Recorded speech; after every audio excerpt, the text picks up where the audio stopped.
नमस्कार प्यारे साथियों। धर्म सुधार आंदोलन हम पढ़ रहे थे और पिछली क्लास में हमने ज्वेंगली को पूरा पढ़ लिया था। ठीक है। गला खराब था तो क्लास बीच में रोकनी पड़ी थी। आज भी पूर्ण रूप से ठीक नहीं है लेकिन कोशिश कर रहा हूँ आज धर्म सुधार आंदोलन को पूरा पढ़ने की। ठीक है, तो चलिए शुरुआत करते हैं काल्विन से। देखो, धर्म सुधार आंदोलन का विकास पढ़ रहे थे हम, है ना। क्या पढ़ रहे थे? धर्म सुधार आंदोलन, धर्म सुधार आंदोलन का विकास। ठीक है, धर्म सुधार आंदोलन का विकास पढ़ रहे थे और ज्वेंगली को पढ़ लिया था। आज हम काल्विन को पढ़ेंगे। ठीक है, काल्विन को, काल्विन के जो कार्यकाल है उसको थोड़ा सा देख लें, क्योंकि इम्पोर्टेंट है बंदा। और पिछले मैंने देखा है कुछ 2-3 जो पेपर हुए हैं उसमें लगातार काल्विन से और मार्टिन लूथर से प्रश्न पूछे गए हैं। इसलिए प्यारे साथियों, काल्विन सॉरी और मार्टिन लूथर दोनों से सवाल आना तय है। यकीन मानना, दोनों से एक न एक सवाल तो पक्का आएगा। ठीक है, इनकी रचनाओं से आ जाए या इनके विचारों से आ जाए। ठीक है, तो बढ़िया तरीके से ध्यान रखना, मार्टिन लूथर को बढ़िया से पढ़ना। लूथर से ज़्यादा प्रभाव यूरोप में काल्विन का था, ये बात भी आपको पता होगी।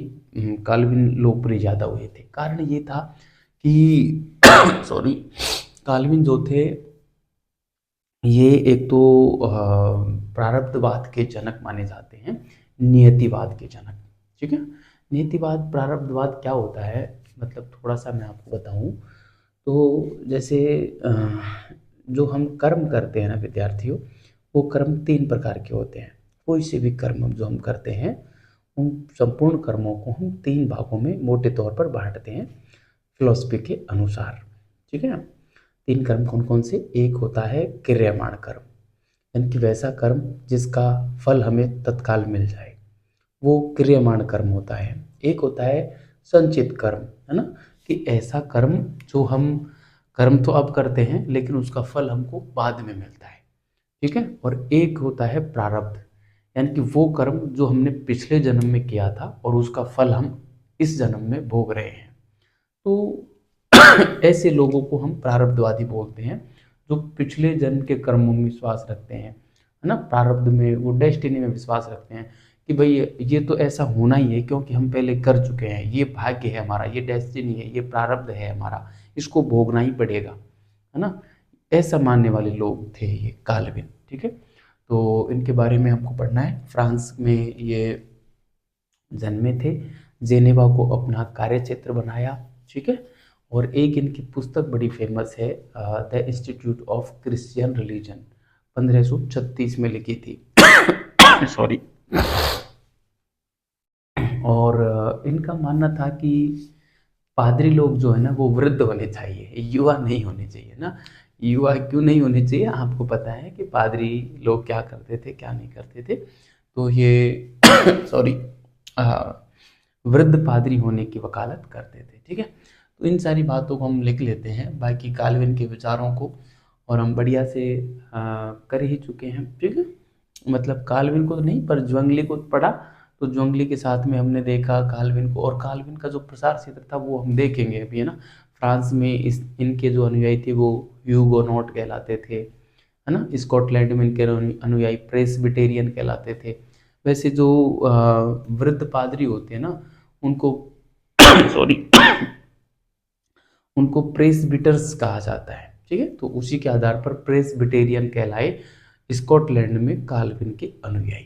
ठीक है, तो ये पूछते हैं कि स्कॉटलैंड में काल्विन के अनुयायी क्या कहलाते हैं, फ्रांस में क्या कहलाते हैं, है ना, इंग्लैंड में क्या कहलाते हैं। ठीक है, तो ये सारी चीज़ आपको बढ़िया तरीके से ध्यान में रखनी है। एक एक चीज़ मैं बताऊंगा, आप नोट करते जाना, तो हम सारा कुछ जो है वो कवर कर लेंगे। ठीक है, मैं ज़्यादा बोलूँगा नहीं क्योंकि अभी गला ठीक नहीं हुआ है पूर्ण रूप से, लगातार खांसी आती है, थोड़ा तेज़ बोलता हूँ तो फिर खांसी शुरू हो जाती है। ठीक है, तो मैं कोशिश यही करूँगा कि कम बोलूँ और लिखूँ ज़्यादा। ठीक है, थोड़ा पानी पी लेता हूँ। लगातार बोलने से प्रॉब्लम हो जाती है ना। तो पानी की बोतल लाया हूँ मैं साथ में, और इसमें गर्म पानी है।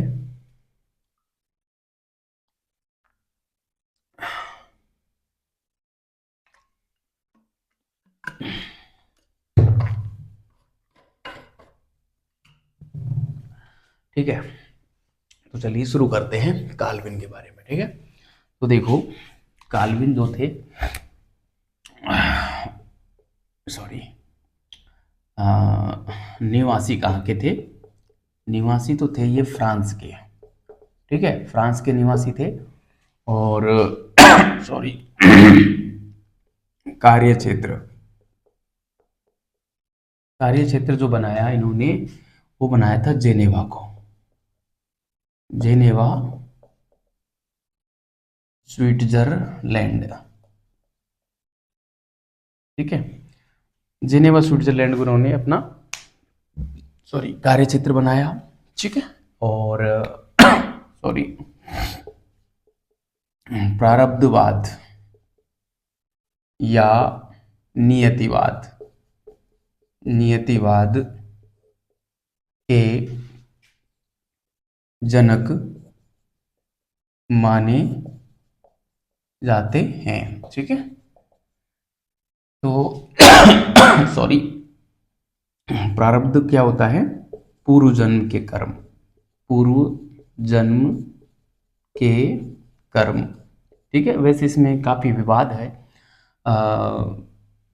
कि पूर्व जन्म के कर्मों को प्रारब्ध कहा तो किसी व्यक्ति का मान लो जन्म पहला ही है ना, तो वो कौन से कर्मों के फल भोग रहा है फिर, है ना भाई? किसी का पूर्व जन्म हुआ ही नहीं है, अभी पहला ही चल रहा है, तो वो कौन से कर्मों का जन्म भोग रहा है ना? ऐसा एक बड़ा प्रश्न खड़ा होता है। तो फिर प्रारब्ध कहाँ से आया? क्योंकि लोग जो प्रारब्धवादी होते हैं ना, वो ये मानते हैं कि हम हमारे पिछले जन्मों के कर्मों को भोगने के लिए ही इस धरनी पे आए हैं, अन्यथा हम इस जन्म मरण के चक्र से मुक्त हो जाते और हम गोलोक धाम चले जाते, या हम उस ईश्वर में समाहित हो जाते, है ना? तो ऐसा कहने वालों के विरोध में ये तर्क दिया जाता है कि यदि कोई व्यक्ति पहली बार ही आया है इस धरनी पे, तो वो किस कर्मों की वजह से आया है ना? तो विवाद है, लेकिन थोड़ा समझना पड़ता है। प्रारब्धवाद, मेरे हिसाब से प्रारब्धवाद कुछ अलग है, लेकिन मैं फिलॉसफी नहीं पढ़ा रहा हूँ, तो मैं यहाँ पे नहीं बोलूँगा ज़्यादा, वैसे गला भी काम नहीं देगा, क्या मतलब उससे, है ना? एक बात लिखना चाहूँगा सॉरी, यूरोप में, यूरोप में लूथर के बजाय, लूथर के बजाय काल्विन, लूथर के बजाय काल्विन ज़्यादा लोकप्रिय हुए, ज़्यादा लोकप्रिय हुए। ठीक है, एक ये बात आपको ध्यान रखनी है। ठीक है, काल्विन की प्रसिद्ध प्रसिद्ध पुस्तक, ये आपको ध्यान रखना है, पुस्तक का नाम काल्विन की प्रसिद्ध पुस्तक। क्या है पुस्तक का नाम? मैं यहाँ पे लिखना चाहूँगा सॉरी, पुस्तक का नाम है the institute of Christian religion, जो कि 1536 में लिखी थी, है ना? The institute of Christian Christian religion, the institute of Christian religion. ठीक है, ये पुस्तक है विद्यार्थियों, ये 1536 ईस्वी में लिखी थी, और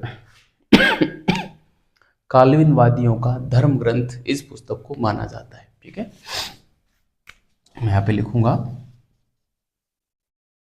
काल्विन वादियों का धर्म ग्रंथ, काल्विन वादियों का धर्म ग्रंथ इस पुस्तक को माना जाता है, माना जाता है।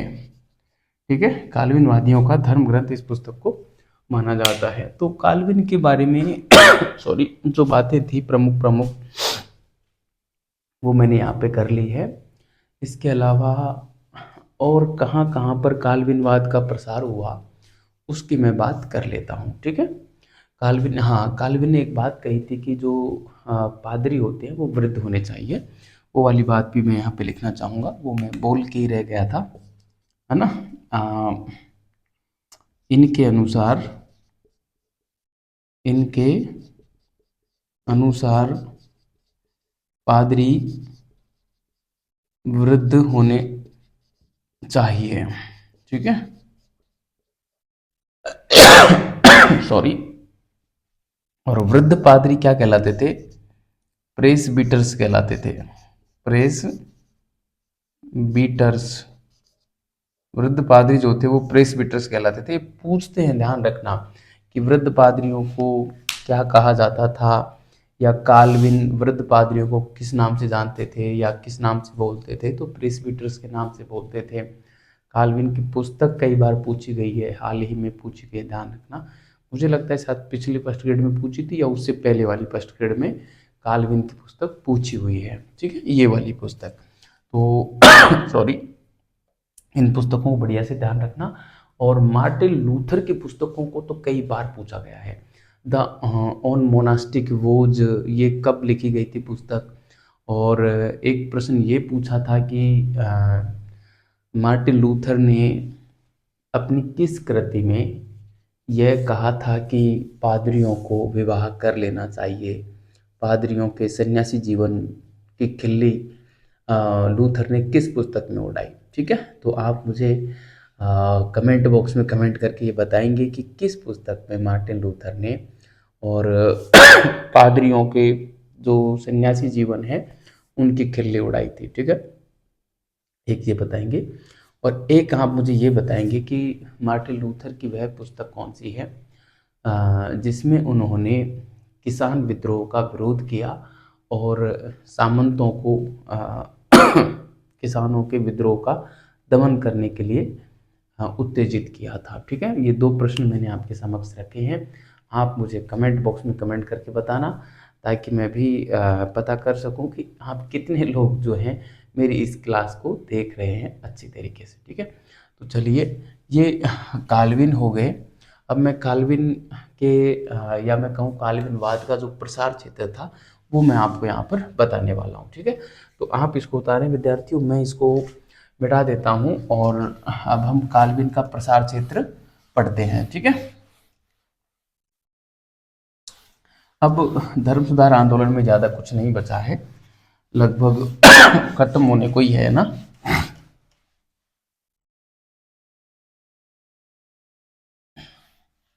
एक दो सवाल जरूर आएंगे यहाँ से, और मुझे लगता है कि लूथर और काल्विन इन दोनों को बढ़िया से पढ़ लेना, तो आपको मुझे लगता है दो सवाल यहाँ से मिल जाएंगे। ठीक है, सॉरी। अब हम देखते हैं काल्विनवाद का प्रसार। काल्विनवाद का प्रसार, ठीक है। तो काल्विनवाद के प्रसार में हम सबसे पहले देख लेते हैं फ्रांस। ठीक है, देखो, फ्रांस में काल्विनवादियों को ह्यूगोनॉट कहा जाता था। ठीक है, एक बात तो ये, फ्रांस में काल्विनवादियों को ह्यूगोनॉट, ये शब्द बड़ा महत्वपूर्ण है, ध्यान रखना, ऑब्जेक्टिव में अच्छा प्रश्न बनता है। ह्यूगोनॉट कहा जाता था। ठीक है, और जो चर्च थे वो चर्च जो थे फ्रांस के, है ना, वो चर्च कहलाते थे गैलिकन चर्च, है ना। यहाँ पे जो चर्च थे, चर्च क्या कहलाते थे? गैलिकन चर्च, ये ध्यान रखना, गैलिकन चर्च कहलाते थे, ठीक है, गैलिकन चर्च कहलाते थे। तो ये बात आपको सॉरी बढ़िया तरीके से ध्यान में रखनी है। इसके अलावा फ्रांस में जो है एक नान्त के आदेश बड़े फेमस हैं, 1598 में दिए गए थे हेनरी चतुर्थ के माध्यम से। दरअसल हुआ ये था कि फ्रांस में जो प्रोटेस्टेंट वादी थे उनका कत्ल ए आम किया जा रहा था, ठीक है, किनका, प्रोटेस्टेंट वादियों का। तो उनकी यानी कि प्रोटेस्टेंट वादियों की रक्षा करने के लिए, या फिर मैं ये कहूँ कि प्रोटेस्टेंट वादियों का कत्लेआम अधिक हो रहा था, लेकिन कुछ स्थानों पर प्रोटेस्टेंट वादी कैथोलिकों का भी कत्लेआम कर रहे थे। तो ऐसी स्थिति में जो नान्त के आदेश जारी किए, नान्त के आदेश जो जारी किए वो जारी किए थे हेनरी चतुर्थ ने, ठीक है। तो हेनरी चतुर्थ ने जो आदेश जारी किए थे वो कैथोलिक और प्रोटेस्टेंट दोनों के ही संरक्षण के लिए जारी किए थे, इसलिए ये नान्त के आदेश धर्म सहिष्णु आदेश कहलाए। बड़ा इम्पोर्टेंट और महत्वपूर्ण है ये आदेश, ठीक है। तो मैं यहाँ पे लिखता हूँ नान्त के आदेश, बहुत बार पूछा गया सवाल है नान्त के आदेश। इनकी तिथि भी पूछते हैं, तो ये कब के हैं, 1500 सॉरी 1598 ईस्वी में जारी, पहली चीज, ठीक है, 1598 ईस्वी में जारी किए गए थे। कारण क्या था, कारण था प्रोटेस्टेंट वादियों का कत्लेआम हो रहा था। सॉरी मैं यहाँ पे लिखूंगा प्रोटेस्टेंट वादियों का कत्ल ए आम रोकने हेतु, है ना, रोकने हेतु। अब देखिए, प्रोटेस्टेंट वादियों का कत्लेआम रोकने हेतु ये जारी किए थे, लेकिन इसका मतलब ये नहीं था कि यदि कोई प्रोटेस्टेंट कैथोलिकों का कत्लेआम कर रहा है तो उसको ये आदेश नहीं रोकेंगे, ठीक है। सॉरी प्रोटेस्टेंटों का कत्लेआम प्लस कैथोलिकों का कत्लेआम, दोनों का ही कत्लेआम रोकने के लिए आदेश जारी किए गए थे, ठीक है।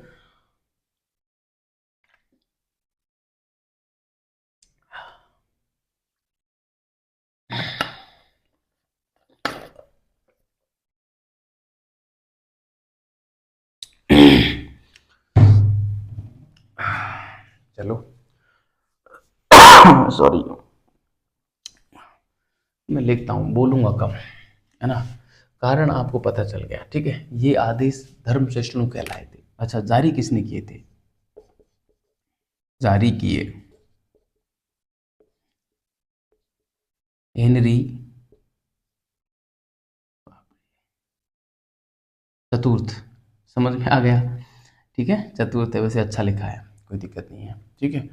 और ये आदेश धर्म सहिष्णु कहलाए, ये आदेश धर्म सहिष्णु आदेश कहलाए थे, ठीक है। तो फ्रांस के संदर्भ में इतना ही है कि एक तो नान्त के आदेश आपको बढ़िया तरीके से ध्यान रखने हैं, प्रोटेस्टेंट वादियों का कत्लेआम रोकने के लिए जारी किए गए थे। ध्यान रखना इसमें कैथोलिकों का संरक्षण भी किया गया था, ये भी आप लिख सकते हैं। वैसे कैथोलिकों का संरक्षण भी किया गया था, ठीक है। मतलब कोई एक पक्ष का ही संरक्षण नहीं था, मूल रूप से तो खैर कैथोलिकों का मतलब प्रोटेस्टेंट वादियों का कत्लेआम ज़्यादा हो रहा था, उसके लिए जारी किए गए थे। लेकिन ये नहीं था कि कैथोलिकों की भी मान लो हत्या हो रही है तो वहाँ पे ये नियम लागू नहीं होंगे, वहाँ भी लागू होंगे, ठीक है। तो ये था फ्रांस का मामला, ठीक है। सबसे बड़ा जो प्रश्न बनता है, इसमें दो ही प्रश्न बनते हैं, नान्त के आदेश कब और किसने जारी किए, ठीक है, कब और किसने, यही पूछते हैं। ये दोनों चीज वेरी इंपॉर्टेंट। इसके अलावा ये ह्यूगोनॉट, ये सवाल बहुत बार पूछा गया है कि फ्रांस में काल्विनवादियों को किस नाम से जाना जाता है। ठीक है, ह्यूगोनॉट के नाम से जाना जाता है। ठीक है मुझे लगता है कि इस बार ये वाला प्रश्न किया जा सकता है कि फ्रांस में चर्च को किस नाम से जाना जाता था, तो गैलिकन चर्च के नाम से जाना जाता था। ठीक है, ये बात आपको ध्यान रखनी है। बाकी तो इनको सबको ही ध्यान रखना है, कैसे भी प्रश्न किया जाए घुमा फिरा के बढ़ा चढ़ा के आपको जवाब दे देना है। ठीक है, इंग्लैंड की बात करता हूँ, मिटा रहा हूँ इसको सॉरी, आपने उतार लिया होगा।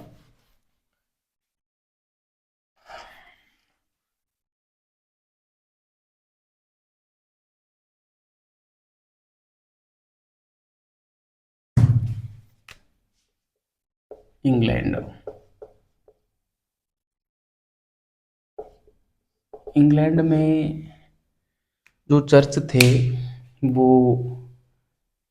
एंग्लिकन चर्च कहलाते थे, है ना। एंग्लिकन या एपिस्कोप के नाम से भी इनको जाना जाना जाता था। एक तो ये, ठीक है, यहाँ के चर्च एंग्लिकन, ये गए आधा भी मिल जाता है ना, एंग्लिकन या एपिस्कोप, एपिस्कोप चर्च कहलाते थे। ठीक है, एंग्लिकन या एपिस्कोप चर्च कहलाते थे। इन चर्चों को यहाँ पे जो है दो भागों में बांटा हुआ था। ठीक है, क्वेकर और प्यूरिटन। ठीक है, क्वेकर और प्यूरिटन में बांटा हुआ था। ये चर्च भी दो भागों में बटे हुए थे। ठीक है, एक तो हो गया प्यूरिटन, प्यूरिटन चर्च, और एक हो गया क्वेकर चर्च। क्या विशेषता थी, ये उग्र चर्च थे और ये नरम चर्च थे। ठीक है, उग्र और नरम थे, है ना। इनकी जो स्थापना की थी वो जॉन फॉक्स ने की थी। ये थोड़ा सा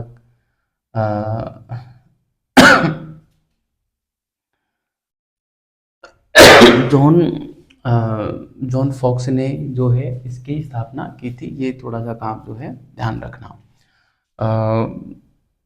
फॉक्स, ठीक है, जॉन फॉक्स ने जॉन क्या, जॉर्ज है ये ना,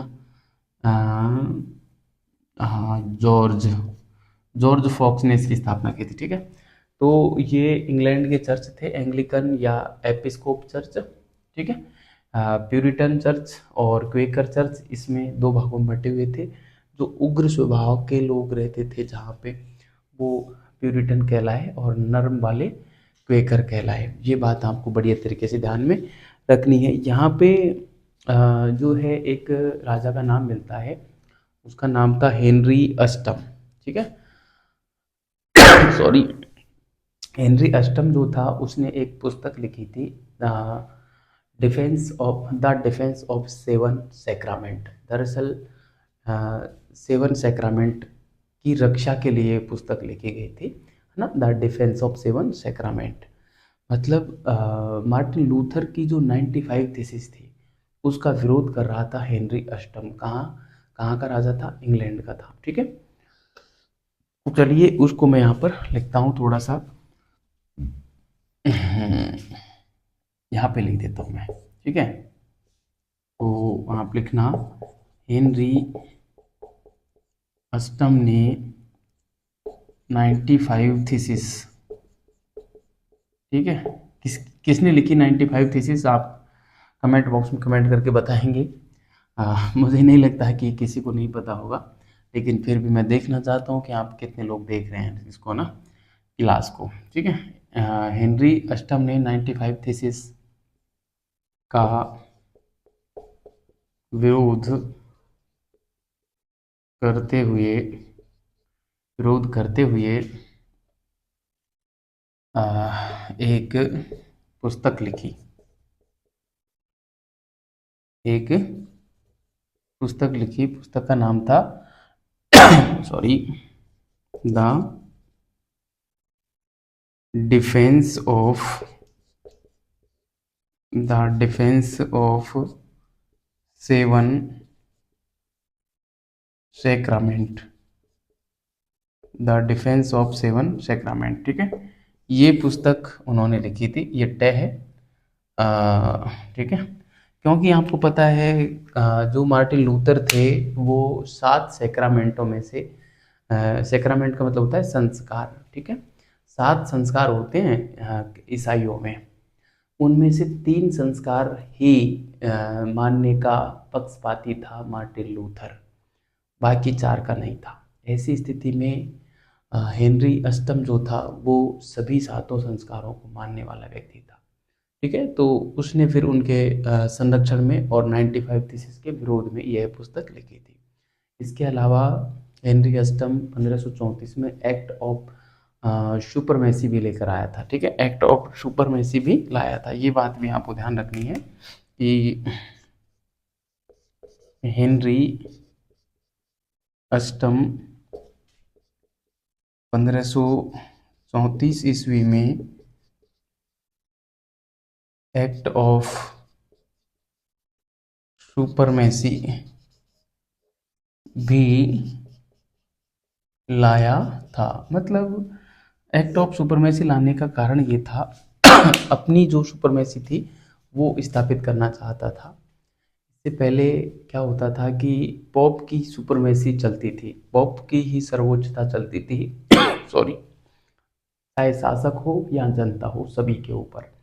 और हेनरी अष्टम जो था बड़ा ही रोमांटिक प्रवृत्ति का व्यक्ति था, इसको दूसरी शादी करने की इच्छा हुई और पॉप ने इजाज़त नहीं दी। पॉप ने कहा कि नहीं, आप दूसरी शादी नहीं कर सकते। ऐसी स्थिति में राजा ने सोचा, अरे यार राजा मैं हूँ और आदेश पॉप का चल रहा है, ऐसा क्यों, हम नहीं मानेंगे पॉप के आदेश को। और इन्होंने 1534 में इस प्रकार का आदेश सॉरी जारी किया और पॉप की सुपरमेसी थी उसको समाप्त करके और अपना जो है शासन स्थापित किया। दूसरा विवाह किया था इसने।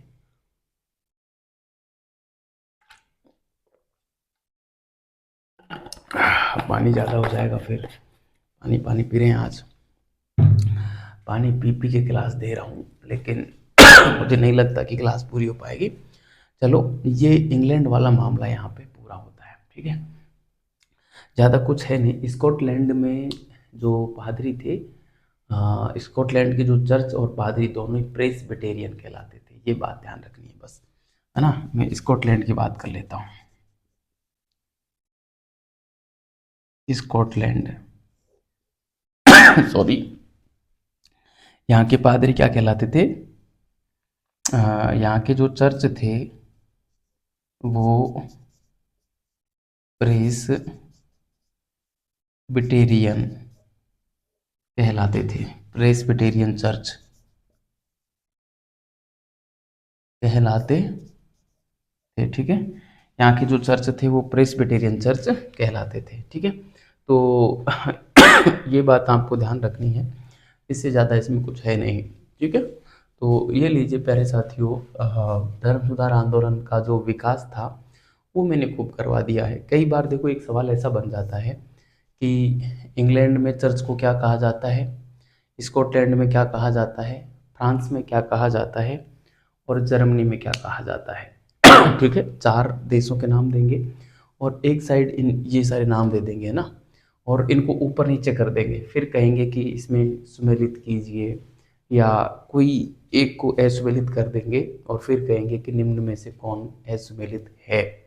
तो इस प्रकार का प्रश्न आ सकता है, ध्यान रखना, अच्छे से पढ़ना, तो आपका कोई सवाल, मुझे नहीं लगता कि इतना कंटेंट मैंने जो दिया है आपको वहाँ से बाहर जा पाएगा, ठीक है। तो इसको सॉरी बढ़िया तरीके से आप इसको तैयार करना और जो है आपके सारे सवाल यहाँ से हो जाएंगे, ठीक है। आगे चलता हूँ मैं और अब हम इसका जो है सॉरी परिणाम जो निकले थे उसकी मैं बात कर लेता हूँ, ठीक है, कि धर्म सुधार आंदोलन के परिणाम क्या रहे थे, ठीक है।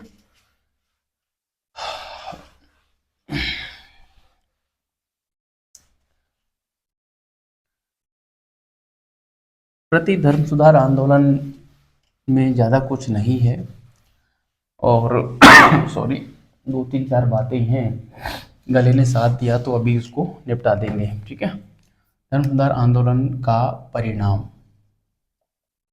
देखो, क्या परिणाम हुआ धर्म सुधार आंदोलन का, ये मैं आपको लिखना चाहूँ तो आपसे भी पूछा जा सकता है ऑब्जेक्टिव एग्जाम के रूप में। तो 1 नंबर पे आप डाल सकते हैं कि जो ईसाई धर्म था, ईसाई धर्म का विभाजन हुआ, ठीक है। ईसाई धर्म का विभाजन हो गया कौन कौन से धर्मों में, एक तो बन गया कैथोलिक धर्म, है ना, कैथोलिक धर्म, और एक बन गया प्रोटेस्टेंट धर्म, ठीक है। सॉरी, एक तो ये हो गया, ठीक। दूसरा कारण मैं यहाँ पे लिखूं तो धार्मिक वाद विवाद बढ़े, धार्मिक वाद विवाद बढ़े, ठीक है। धार्मिक वाद विवाद खूब होने लगे अब। तीसरा सॉरी, यूरोप में गृह युद्ध छिड़े, गृह युद्ध छिड़े, ठीक है। तीसरा, व्यापार वाणिज्य में वृद्धि हुई, व्यापार वाणिज्य में वृद्धि हुई, ठीक है।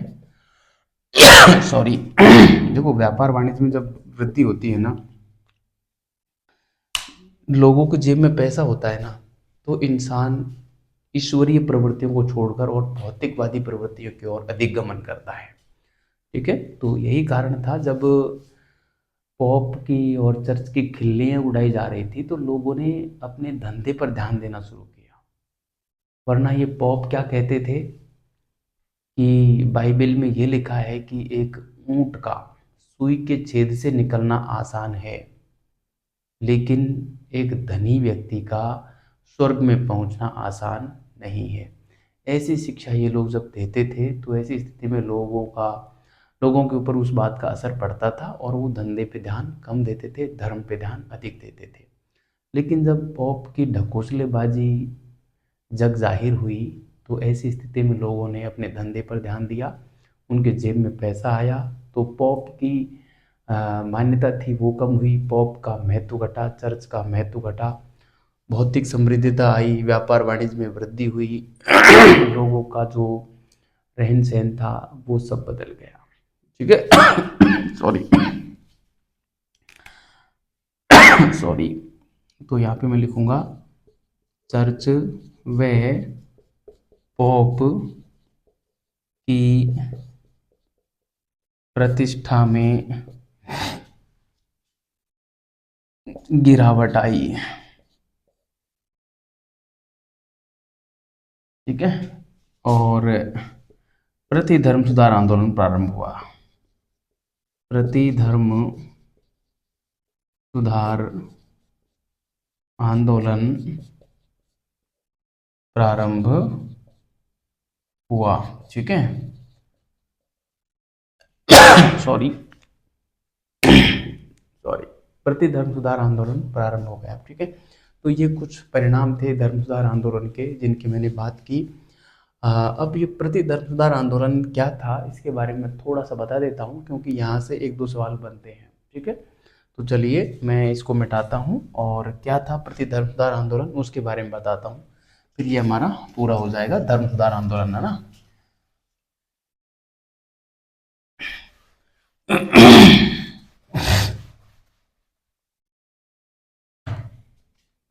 देखो इसको मैं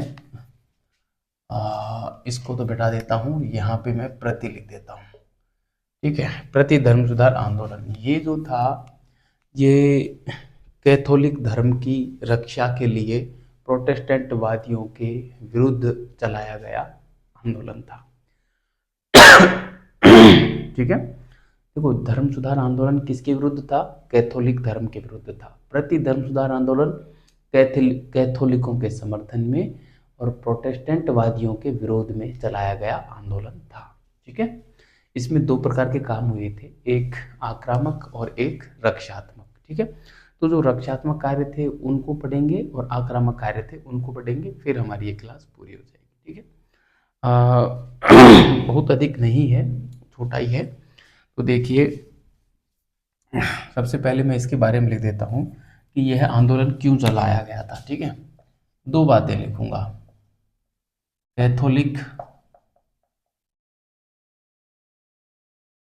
धर्म की रक्षा हेतु, है ना, और प्रोटेस्टेंट धर्म के विरोध में शुरू। ठीक है, ये था। और इसमें दो प्रकार के कार्य किए गए थे, एक तो किए गए थे आक्रामक कार्य, आक्रामक कार्य, और एक किए गए थे रक्षात्मक कार्य। ठीक है, इस प्रकार के कार्य यहाँ पर सॉरी किए गए थे।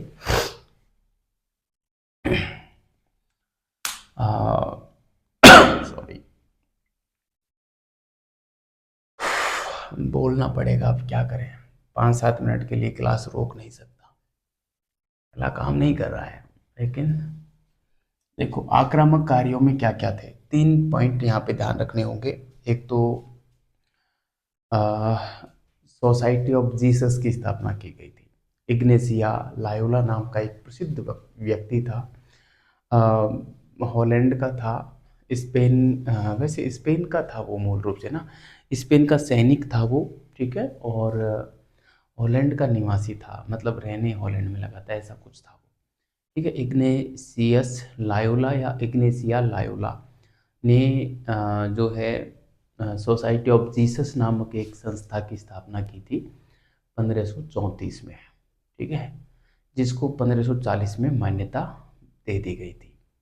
तो ये जो संस्था थी ये कैथोलिक धर्म की रक्षा हेतु स्थापित की गई थी और प्रोटेस्टेंटवादियों के विरोध में इसकी स्थापना की गई थी। ठीक है, तो ये बात को मैं यहाँ पे लिखना चाहूँगा 1 नंबर पे,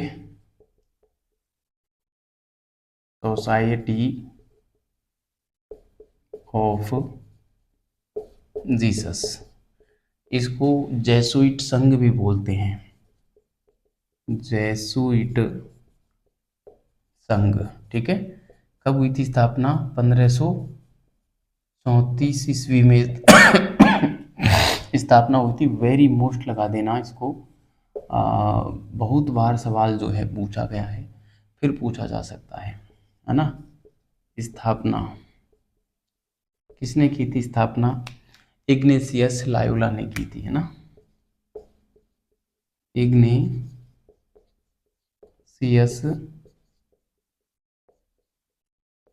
लायोला ने इसकी स्थापना की थी। ये हॉलैंड का निवासी था, हॉलैंड का ना, और शायद स्पेन में नौकरी करता था, स्पेनी सैनिक था, ऐसा कुछ है ये ना, स्पेनी सैनिक था ये, आप स्पेनी सैनिक।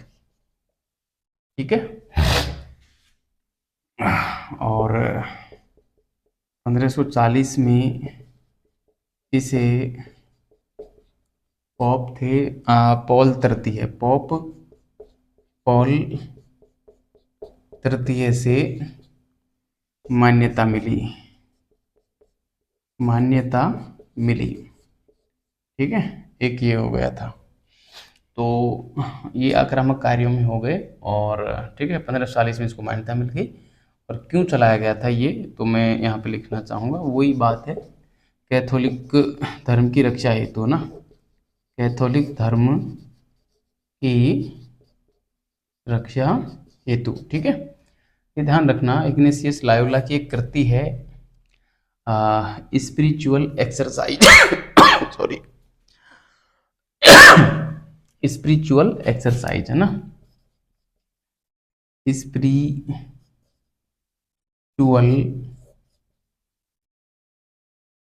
एक्सरसाइज, आध्यात्मिक अभ्यास है ना। क्या होगा इसका अर्थ? वैसे इंग्लिश मुझे ज़्यादा आती नहीं है, पर इसका तो मैं इसका तो ट्रांसलेट कर ही दूंगा मैं, ठीक है। आध्यात्मिक अभ्यास, ये मुझे लगता है असिस्टेंट प्रोफेसर में ये एग्ज़ाम, असिस्टेंट प्रोफेसर की जो एग्ज़ाम हुई थी, ठीक है, असिस्टेंट प्रोफेसर 2000 शायद 14 वाली भर्ती में ये आ रखा है ना। 14 में क्या 21 में आया था ये, 2021 वाली जो भर्ती हुई थी उसमें ये सवाल आ रखा है, और ये सवाल भी आ रखा है ना।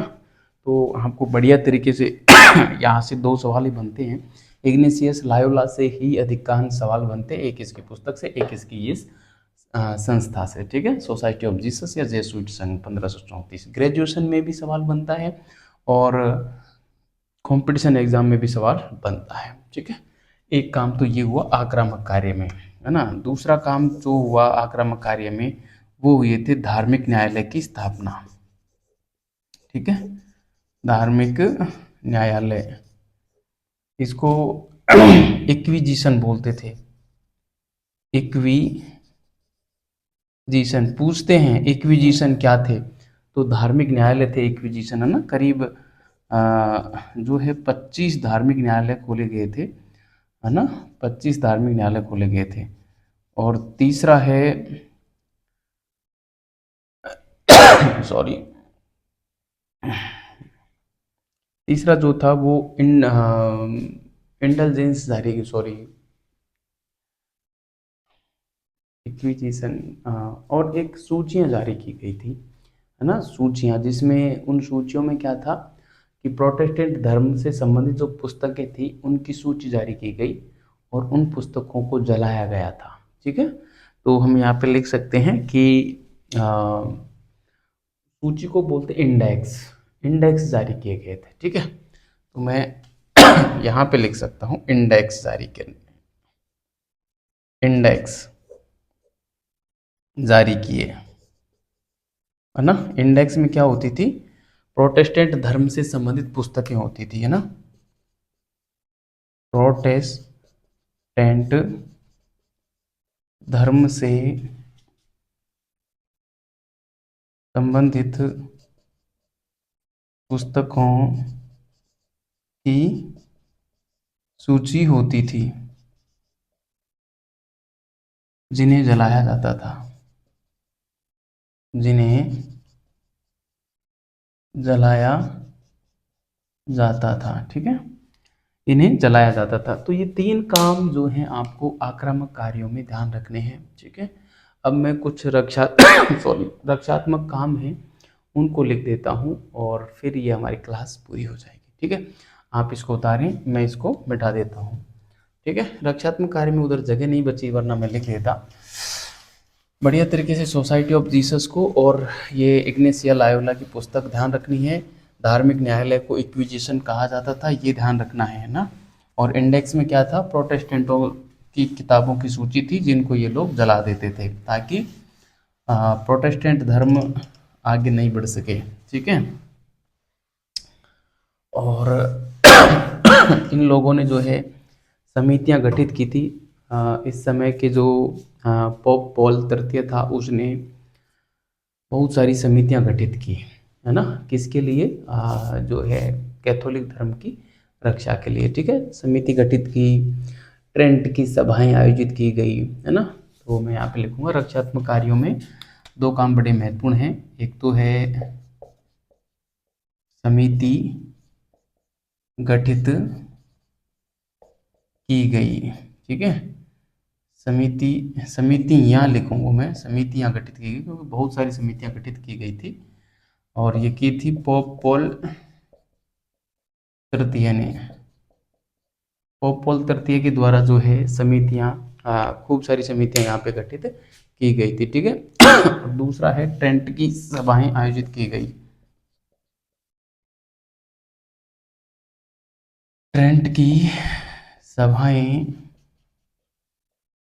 आयोजित की गई, ठीक है, टेंट की सभाएं आयोजित की गई थी। ये करीब 25 सभाएं आयोजित की थी, 25 सभाएं आयोजित आयोजित की। और इन 25 सभाओं में इन्होंने क्या क्या निर्णय निकाला था? इन्होंने कई सारे निर्णय निकाले थे, जैसे चर्च और पॉप की को सैद्धांतिक मंजूरी दी, है ना। और जो धार्मिक विषय थे उनके ऊपर पॉप को ही सर्वोपरि माना गया। ठीक है, तो मैं यहाँ पे लिखूंगा पॉप व चर्च को सार्वजनिक स्वीकृति मिली। मतलब कैथोलिक धर्म के पक्ष में तो था ही ये, है ना, एक बात। दूसरी बात, धार्मिक विषयों में धार्मिक विषयों में पॉप व चर्च की मान्यता रहेगी। ठीक है, एक ये। और इसके अलावा इन्होंने जो है बाइबिल का जर्मन भाषा में पुनः अनुवाद किया। ठीक है, बाइबिल का जर्मन भाषा में अनुवाद जो मार्टिन लूथर ने किया था वो न्यू टेस्टामेंट कहलाया था, लेकिन इन लोगों ने जो किया वो क्या कहलाया था? वलगेट कहलाया था। ये नाम इम्पोर्टेंट है, ध्यान रखना। और अधिकांश लोग जो है इसमें सेप्टेम्बर टेस्टामेंट कर देंगे, लेकिन आपको वलगेट ध्यान रखना है। ठीक है, इट मोस्ट इम्पोर्टेंट है। रक्षात्मक कार्यों में सिर्फ यही मोस्ट है। ठीक है, इसके अलावा और कोई मुझे इसमें कोई मोस्ट फैक्ट नहीं नज़र आ रहा। आक्रामक में क्या मोस्ट था वो मैंने आपको बता दिया। ठीक है, तो ये था प्यारे साथियों धर्म सुधार आंदोलन, जो कि मैंने आपको बढ़िया तरीके से करवा दिया है। और मुझे ये लगता है कि आप थ्योरी में इतना पढ़ के चले जाएंगे ना, और यहाँ से कोई सवाल गलत नहीं करेंगे, तो आप अन्य लोगों से बेहतर करके आएंगे। ठीक है, हाँ, बढ़िया से प्रैक्टिस करना, पिछले साल के पेपरों को हल करना। वैसे मैंने अधिकांश बता दिए कि कहाँ से सवाल आ रखा है, कहाँ से नहीं आया। और आप पिछले साल के पेपरों को हल करना, फिर आप कोई अच्छी सी टेस्ट सीरीज ज्वाइन कर लेना, आपका काम हो जाएगा। ठीक है, अब मिलेंगे अगली क्लास में, देखते हैं कि किस प्रकार से क्लासें आप आती हैं। धन्यवाद।